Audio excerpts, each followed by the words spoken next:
You're watching Good Morning Texas in high definition with Brenda Teal, Gary Cogill, and Amy Vanderoff.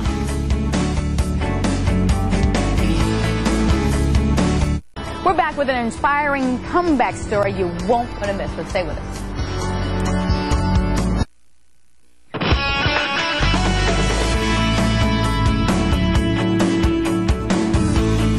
Welcome back, everyone. Now, remember what it was like when you were 16 years old, looking forward to football games and homecoming and prom and getting a driver's license?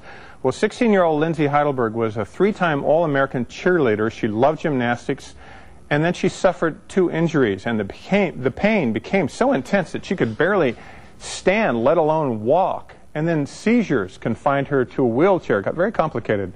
But a high-tech pain device developed right here in North Texas changed all of that. Everyone say hello to Linsey Heidelberg, her physical therapist Janice Walker, and Paul McGee of the Neuro Research Group. And we're fascinated by, as a show, by this Neuro Research Group. Thanks for being here. And Linsey, let's start with you. You had a cheerleader accident. What really happened to you? I was a back spot for a stunt group, and we threw our flyer up like normal, and something happened, and she came down wrong, and I actually got tossed to the ground, and I broke my back that way. And so you broke your back? Yeah. So when you started to look into therapy and things, were you walking at the time, or could you walk without assistance? When I broke my back, yes, I had a huge ugly brace on, but I could walk. Okay. And about 3 months of that brace, the other side of my back, of the vertebrae that I broke again. Wow, so it was broken severe. in both places, and then I had to have surgery because I couldn't walk then. So you had surgery, and then you were having seizures also. Right.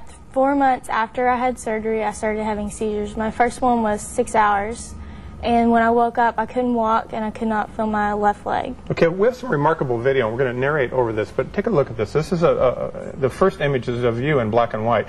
Now, the doctors have sedated you, and this is what your seizure looks like. Yes. And you were having these quite often. Very often. Is that true?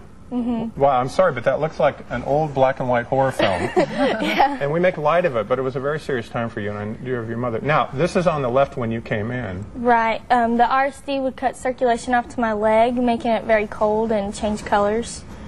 There you are on crutches, barely moving that one foot. Right. At all. It would drag across the floor. And we're going to get to what this therapy really is here in a second. But then that's you walking after 14 treatments. And I could not walk for about a year, and they took me out of school because I couldn't walk and I would have seizures. Well, let's talk about this, Janice. In normal physical therapy, you'd think you'd like work the muscles, and we work out and we build strong muscles, and she can eventually walk. But what really happened here? Why did we need this device? She needed the device. When she came to see me, she had minimal strength, minimal response from the nerve. Trace muscle strength is what she had. She was, as you can see, with a full leg, long leg brace and crutches. And we began to work. We work on the spine. We work at the level of the spine that connects basically to the leg. Now, when did you get connected to the device? So you've been working with this for a while. I know this is the personal one. Yes, sir. That works, and we'll bring Paul in here too. Paul, how does this work? And Janice, how does this work? It's interactive neurostimulation. That's really what it's doing is bringing the nerve back. It's allowing the body, the nerve to conduct again. So, Paul, this doesn't puncture the skin, correct? No, that's right. It just has metal electrodes on the bottom of the device, and they're placed onto the skin, and it uses electricity to stimulate the nerves through the skin. It's not a muscle stimulator? No, it's not. It's very specific to the nerve endings, and you can actually use the device to scan around the skin to find where the body needs the treatment most, and that's why it offers an option for patients that are in such severe pain. Often they're being treated in the wrong place. Okay, now I know a lot of pro athletes use this. You were on the show, I think, a month or two ago with those guys that were hiking around the world or making a world trek. Does this hurt when you use it, or can you feel it? Not at all. It looks like a Norelco shaver. Well, it feels like your arm, like in that spot's kind of falling asleep. I mean, if you turn it up real high. So you would apply it like that? Right here, yeah, right here, and like it would find a spot where the nerves were damaged, and it would stick to it, and you'd treat it. And Paul, how long do you leave it on? It's usually about a 15 to 20-minute treatment, depending on the type of injury and pain that the patient's suffering. So, is there a drawback to this, like too much electricity or too much nerve stimulation? No, I mean, we recommend training-wise, you know, how much it should be used, but it tends to be shorter treatments on new acute injuries like in the NFL and NBA, and for chronic pain injuries and severe neuropathic pain, you tend to scan a larger area of the body, and so that can take a little bit longer. So is this a little bit of a miracle for you? Yes, very. I would not be here. I would be in a wheelchair, not being able to move, not being able to go to school.